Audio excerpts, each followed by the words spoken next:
the paradox of loyalty. A lot of guys love the idea of a loyal girlfriend. When guys think about their ideal girlfriend, they put loyalty near the top of the list. But is this a good idea? Is this even possible?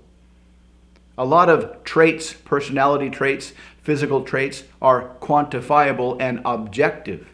Eye color, hair color, political and religious affiliation and association, how many sexual partners they've had, whether their parents are divorced.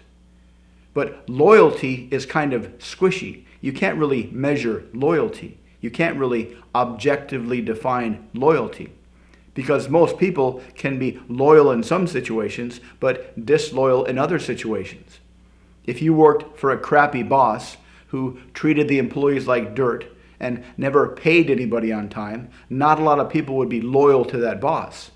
On the other hand, if you had a boss that was fantastic, treated his employees like gold, paid them $100 an hour, didn't keep track of their vacation times, had a fantastic working environment, pretty much anybody could be loyal to that boss.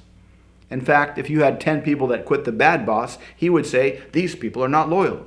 But if these 10 people went to work for the good boss and stayed there because it was such a fantastic job, that boss would say, these people are very loyal. Nobody would be loyal to a spouse or a partner who abused them or cheated on them.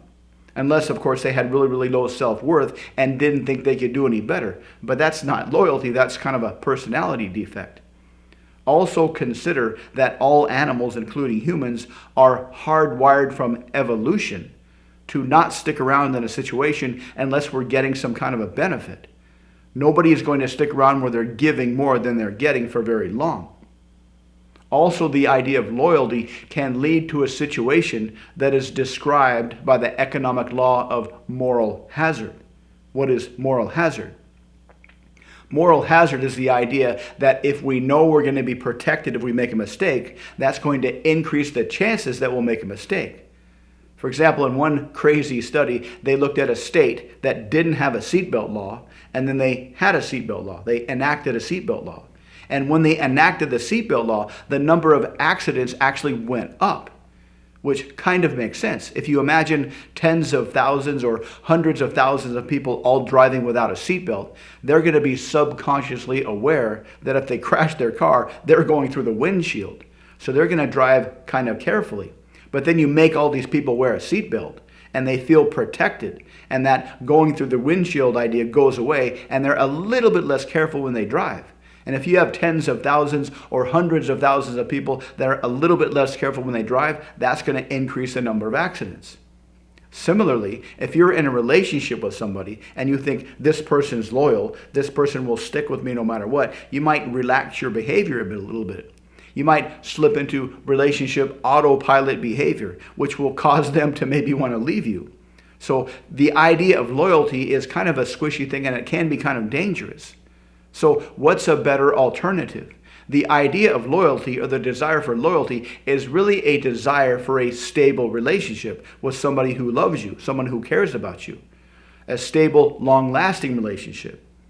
So consider that it might be a better, or there might be a better way to achieve this. And the first step is to realize that relationships take work. Relationships take effort.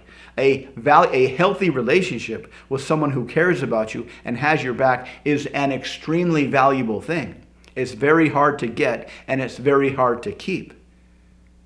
So the first step is to realize that relationships take work. They're not things that can be treated as autopilot set and forget systems. A second idea is to keep your relationship skills on point, so that being in a relationship with you is always their best option. That takes a lot of effort. Getting into a relationship takes a certain set of skills. Maintaining a relationship takes kind of a different set of skills. So if you keep these different set of skills on point, they won't leave you. And thirdly, when you qualify for potential relationship partners, check to make sure that they value the work required to maintain a healthy relationship. Make sure their social circle, or the people in their social circle, value the work required to maintain a healthy relationship. Make sure their parents and their siblings value the work required to maintain a healthy relationship. Make sure she doesn't or she isn't the kind of person that bails out at the first sign of trouble. That way you'll have a much better chance of creating and maintaining a healthy relationship without trying to qualify or look for something squishy like loyalty. So follow these three ideas and see how they help. If you'd like to learn more about how to improve your relationship skills so you can more easily find and keep a healthy, happy relationship, check out the links below. Thank you very much for watching. Please like and subscribe, and I'll see you next time.